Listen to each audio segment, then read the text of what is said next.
নমস্কার বন্ধুরা, all in one চ্যানেলে আপনাদের সবাইকে স্বাগত জানাই। আশা করি সবাই ভালো আছেন, সুস্থ আছেন। আমরাও ভালো আছি। আজকে আমি পার্শে মাছের একটা রেসিপি বানাবো। পার্শে মাছ নদীর মাছ, যেটা খেতে খুবই টেস্টি হয়। প্রথমে মাছটা আমি ভালো করে ধুয়ে পরিষ্কার করে নিয়েছি। তার মধ্যে নুন দিয়েছি 1 চা চামচ, হলুদ গুঁড়ো দিয়েছি 1 চা চামচ, দিয়ে মাছটাকে ভালো করে মেখে নেব। মেখে 2-3 মিনিটের মতো রেখে দেব। এবার কড়াতে আমি তেল দিয়ে দিয়েছি 3 টেবিল চামচ।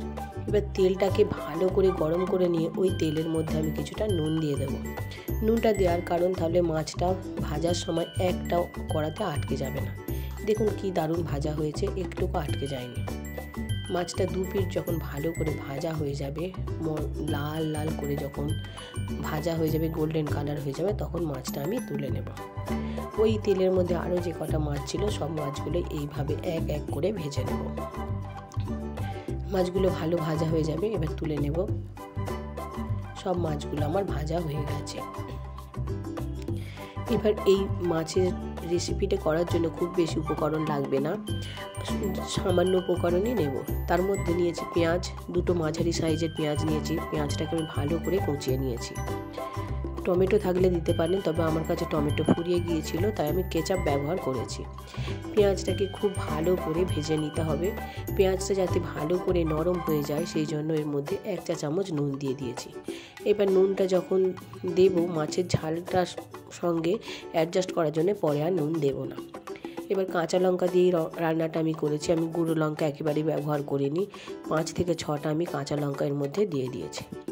এবার এর মধ্যে পেঁয়াজটা যখন গোল্ডেন করে ভাজা হয়ে গেছে, গোল্ডেন কালার হয়ে গেছে, এর মধ্যে আমি হলুদ গুঁড়ো দিয়ে দিয়েছি 1 চা চামচ, টমেটো কেচাপ দিয়ে দিয়েছি 2 টেবিল চামচ, আর বেশ খানিকটা পরিমাণে ধনেপাতা দিয়েছি।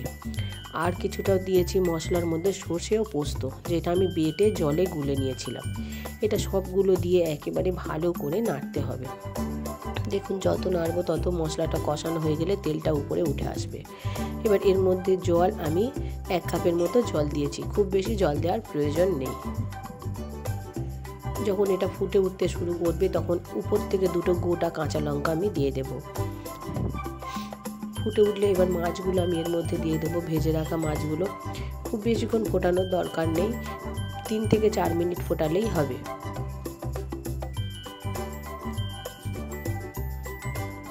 ভালো করে ঝোলের মধ্যে ডুবিয়ে দিতে হবে।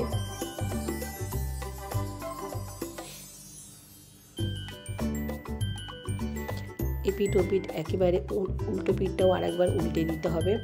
2টো পিঠ ভালো করে যখন ঝোলের মধ্যে ঝোলটাকে অ্যাবজর্ব করে নেবে, তখন উপর থেকে ধনেপাতাগুলো আমি ছড়িয়ে দেব। মশলাটা করার সময় ধনেপাতা দিয়েছিলাম, উপর থেকেও কিছুটা পরিমাণ ধনেপাতা আমি ছড়িয়ে দিয়েছি। মাছের ঝাল হয়ে গেছে। গরম ভাতের সাথে এই মাছের ঝালটা খেতে খুবই ভালো।